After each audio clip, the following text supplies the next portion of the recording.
क्योंकि अगर ऐसी घटनाओं में जो सरेआम गोलियां मारी जा रही हो, चाहे वो संभल का मामला हो, चाहे यहाँ का मामला हो, चाहे वो मुरादाबाद का मामला हो, याद है ना, भूले तो नहीं हो ना, तुम्हें कत्ल भी कर देंगे और तुम्हारा कुछ नहीं बिगाड़ पाओगे। अपने लोगों के लिए कुछ करना है नहीं करना है, करना है। या ताकत चाहते हो या नहीं चाहते हो, चाहते हैं या हमेशा पिछली लाइन में पूंछ बन के लोगों के पीछे खड़े रहना चाहते हो? नहीं। तो मेरठ की धरती पे ये दोबारा नहीं होगा अगर आप लोग एकजुट रहोगे। शाम के समय एक टीम रोज जाएगी तो रोटी खाना खा, उस परिवार से ये खबर नहीं आनी चाहिए कि यहाँ कोई हमें पूछने नहीं आया। समझ रहे हैं ना? राशन आज उनके यहाँ जाना चाहिए और परवीन भाई को कह के उनके लीगल का सारा काम हमारे लोग देखेंगे। क्या हम लोग हर घर तक पहुंच पा रहे हैं? नहीं। क्या हम हर घर की परेशानी दूर कर पा रहे हैं, सुन पा रहे हैं? क्योंकि हमारे लोग ये काम नहीं कर रहे हैं। क्या हमारी जिम्मेदारी नहीं बनती? अगर हम खुश हैं तो अगर हमारा भाई खुश नहीं तो हम उसके दुख दर्द बांटने की जिम्मेदारी हमारी नहीं है? डूब मरना चाहिए तुम लोगों को, और साथ में मेरे लिए भी पानी की व्यवस्था कर लेना कि मैं भी मर जाऊं।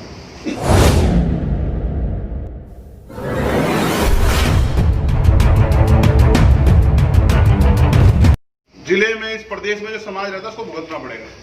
और अगर भीम आर्मी के रहते ये हो रहा है तो फिर मुझे बड़ा दुख है इस बात का, क्योंकि मैंने ऐसे लोग नहीं तैयार किए हैं, मैंने तो नेता तैयार किए हैं जो बल रखते हैं, जो अपनी आवाज से अच्छे अच्छे अधिकारी को बता सकते हैं कि हम जिंदा कौम है। क्योंकि जिंदा कौम 5 साल इंतजार नहीं करती है, समझ रहे हैं? अधिकार उनके छीना जाता है जो कठपुतलियां होती हैं, गाय बैल बकरी, इनके अधिकार छीने जाते हैं। जिंदा कौमों के अधिकार अगर छीन रहे हैं देश में तो इसका मतलब वो कम ही कर रहे हैं। तो वो चाहे कोई भी हो, अपराधी की कोई जाति नहीं होती।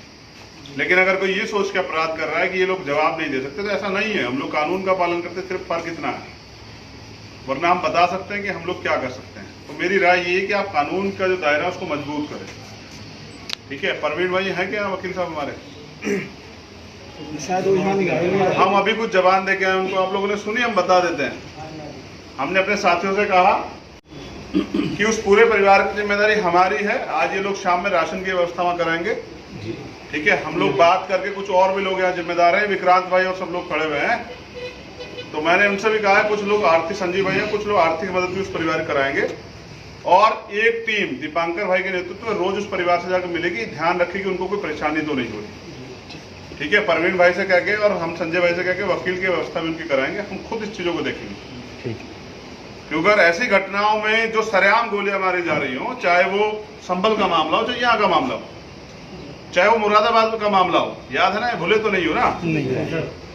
तो ये सब मामले हमें बताते, बार बार हमें हमारी औकात दिखाते कि हम यहाँ कितने कमजोर हैं देश में। दलित, पिछड़े, आदिवासी, ये धार्मिक अल्पसंख्यक, मुसलमान जो लोग हैं, इनको बताया जाता है कि तुम यहाँ, ये तुम्हारी औकात है, तुम्हें कत्ल भी कर देंगे और तुम्हारा कुछ नहीं बिगाड़ पाओगे। इसे रोकने का एक बढ़िया तरीका यह है कि हम लोग सत्ता में अपने लोगों को स्थापित करें। इसलिए आजाद समाज पार्टी बनाई भीम आर्मी के लोगों को मजबूत करने के लिए, क्योंकि झूठे मुकदमे न लगे, उनकी सुनवाई और वो कुछ कर सके, समाज को कुछ दे सके। समझ रहे हो? अभी तो क्या कर सकते हैं भीम आर्मी वाले, कहीं घटना होगी तो उनके न्याय के लिए लड़ेंगे। पहले ज्ञापन देंगे, फिर दोबारा ज्ञापन देंगे गिरफ्तार, पहले मुकदमे के लिए कि मुकदमा लिखा जाए, फिर गिरफ्तारी हो उसके लिए ज्ञापन, फिर दबाव ना बने परिवार उसके लिए ज्ञापन, ज्ञापन ज्ञापन ज्ञापन का खेल चलता है ना संगठन के बैनर पर। तो लेकिन यहाँ अगर हम सरकार बना पाते हैं तो फिर हम अपने लोगों को न्याय दिला सकते हैं, और हमारी सरकार होते कोई हमारे लोगों पर अत्याचार नहीं करेगा। समझ रहे? कोई किसी को नहीं सताएगा। जब ये कानून का डर होगा कि अगर कोई ऐसा करेगा तो उस पर कड़ी कार्रवाई होगी। लेकिन ये भी यहाँ सतर्क रहने की जरूरत है कि यहाँ हमारे लोगों को लड़ाने के लिए भी बहुत तैयारियां हों। मैंने सभी जिम्मेदार साथियों को कहा कि आप सतर्क रहें।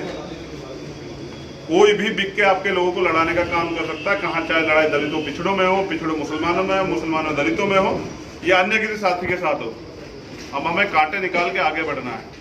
अपने लोगों के लिए कुछ करना है नहीं करना है? करना है। या ताकत चाहते हो या नहीं चाहते हो? चाहते हैं। या हमेशा पिछली लाइन में पूंछ बन के लोगों के पीछे खड़े रहना चाहते हो? नहीं। तो मेरठ की धरती पे ये दोबारा नहीं होगा अगर आप लोग एकजुट रहोगे। समझ रहे हो? एकजुट रहो, अपनी ताकत को बना कर रखो, सतर्क रहो। ठीक है? जो जिम्मेदारी दी है ना, कहाँ है संजय?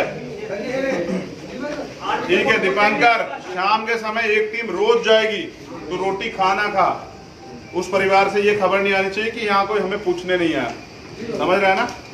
राशन आज उनके यहाँ जाना चाहिए और प्रवीण भाई को कह के उनके लीगल का सारा काम हमारे लोग देखेंगे। संजीव पाल साहब कहाँ हैं? लीगल का काम उनसे बात कीजिए। चतर सिंह, हमारे लोग देखेंगे। ठीक है, अब हम अपने लोगों को यहाँ परेशान नहीं होने देंगे ना। ये पसीना देख रहे हो ना, इस पसीने की, इस मेहनत की क्या यही सिला मिलेगा मुझे कि हमेशा मैं ये सड़क पे खड़ा होकर लड़ता रहूंगा, या मुझे आगे बढ़ाओगे? नहीं भैया, आगे बढ़ाएंगे। क्या मुझे आगे बढ़ाने से आप लोग आगे नहीं बढ़ोगे? बढ़ेंगे। मगर लग नहीं रहा, क्योंकि उतनी मेहनत से काम नहीं हो रहा है मेरे इसमें। क्या हम लोग हर घर तक पहुंच पा रहे हैं? नहीं। क्या हम हर घर की परेशानी दूर कर पा रहे हैं, सुन पा रहे हैं? क्योंकि हमारे लोग ये काम नहीं कर रहे हैं। क्या हमारी जिम्मेदारी नहीं बनती? अगर हम खुश हैं तो, अगर हमारा भाई खुश नहीं तो हम उसके दुख दर्द बांटने की जिम्मेदारी हमारी नहीं है? बनती है। क्या रोजगार के लिए अपने लोगों को प्रेरित करने की जिम्मेदारी हमारी नहीं है? लेकिन कुछ खामियां हैं, उसको सुधारना पड़ेगा। तो आपस की लड़ाई यहाँ ना हो, एकजुट होकर रहिए। और मैं नहीं चाहता कि आपस में बहुजन समाज के लोग लड़े, ये बात आप अच्छी तरह जान लें। ठीक है, ये मैं नहीं चाहता बिल्कुल। और अगर नौजवानों के होते कुछ भी गलत होता है तो डूब मरना चाहिए तुम लोगों को, और साथ में मेरे लिए भी पानी की व्यवस्था कर लेना कि मैं भी मर जाऊँ। क्योंकि यहाँ मैं गुलामी की जिंदगी जीवाने के लिए आप लोगों को नहीं आया हूँ। ये जीतो आप पहले से रहे थे। मैं नहीं चाहता कि हमारे लोग यहाँ गुलाम बन के जिए। क्या तुम यहाँ इस देश में शासक बन के जिएंगे? वरना नहीं जिएंगे। और जीने की हसरत रखते हैं हम, क्योंकि हम पैदा हुए हैं यहाँ। तो इसलिए मैं कह रहा हूँ कि इस गुलामी को काटने के लिए आगे बढ़ने का काम करो। दो चीजें हैं, क्या तो पूछ बन के रहो या फिर मालिक बन के रहो। अब ये आपको तय करना है कि आप क्या बन के रहे। समझ रहे हैं? आजाद समाज पार्टी जिंदाबाद। आजाद समाज पार्टी जिंदाबाद। हमें बहुत उम्मीदें इसलिए भी है ना, मेरठ से 1857 क्रांति स्टार्ट हुई। जी। समझ रहे हैं? धन सिंह कोतवाल जी के नेतृत्व में। तो मेरठ से एक ऐसी क्रांति भी खड़ी जो पूरे देश में जो माहौल जिन लोगों ने सांप्रदायिक माहौल बनाया, जो इस देश को बर्बाद कर देना चाहते हैं, उनको हम लोग मुंह तोड़ जवाब दे सकते। इस देश में धर्म की लड़ाई का हिस्सा नहीं है हम लोग। हम इस देश में अधिकारों की लड़ाई का हिस्सा। समझ रहे हैं? हमें इस देश में अपने अधिकार चाहिए, सम्मान चाहिए, स्वाभिमान चाहिए और अमन चैन भाईचारा चाहिए, जैसे तथागत बुद्ध ने कहा। तो उसके लिए आप लोगों को संघर्ष करना पड़ा। अगर आसानी से कुछ भी मिलता तो कोई भी ले लेता। आसानी से कुछ नहीं मिलेगा। वो शायरी सुनी है ना, फूल वही चुन पाते हैं जो कांटों से टकराते हैं, और अधिकार मांगे से नहीं मिलता, अधिकार तो छीने जाते हैं। और कौन लोग छीन सकते हैं? जो जागरूक हो। तो मानसिक रूप से जो लोग आजाद हो चुके हैं उनके लिए आजाद समाज पार्टी बनाई। और इतना बड़ा संगठन है आपका कि उससे एक पार्टी का निर्माण हुआ है। अपनी पार्टी और संगठन दोनों को मजबूत कीजिए।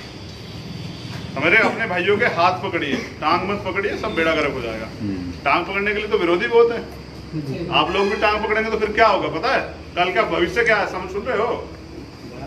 कल सरकार आपको आपके देश में गुलाम बना देगी, क्योंकि ये भ्रष्ट सरकार है। ये आपने देखा क्या देश सीमा पे क्या हाल हुआ, और प्राइम मिनिस्टर खुलेआम झूठ बोल के कह देता है कुछ नहीं हुआ सीमा पे, कोई कार्रवाई नहीं हुई, कोई सेना अंदर नहीं आई, कोई सेना बाहर नहीं गई। समझ रहे हैं? क्योंकि उसको नहीं फर्क पड़ता, उनका नहीं है इस देश में कुछ भी। ये आपका देश है, आपको आगे बढ़ाना है। आपने कुर्बानी दी है, आपने इस देश को मजबूत बनाना है। ठीक है? तो इतनी गर्मी में भी आप लोग खड़े हैं, मुझे सुन रहे हैं, तो इससे पता लगता है कि आपके हौसले बड़े ताकत हैं। ठीक है? बुराइयों से बचिए। मैं नहीं कहना चाहता नाम लेके, कुछ लोग जो हैं जो शराब और तरह तरह के नशे का सेवन करते हैं, उससे बचें। ठीक है? क्योंकि ये लड़ाई इतनी आसान नहीं जितनी नजर आती है। इतनी आसान होती तो 5000 साल में जीतना लेते आप लोग। क्यों नहीं जीते हो? आसान नहीं है, कठिन लड़ाई है। जिनसे लड़ रहे हैं उनका सब जगह कब्जा है, और आपका कहाँ है? आपके पास सिर्फ यही संख्या है। इस संख्या बल पे आप लोग लड़ रहे हैं और कुछ नहीं है आपके पास। मीडिया आपका नहीं है, जुडिशरी आपकी नहीं है, सरकार आपकी नहीं है, एडमिनिस्ट्रेशन आपका नहीं है। आपके पास है क्या? एकजुट ताकत, बस जनता की ताकत। इसको एकता को बना कर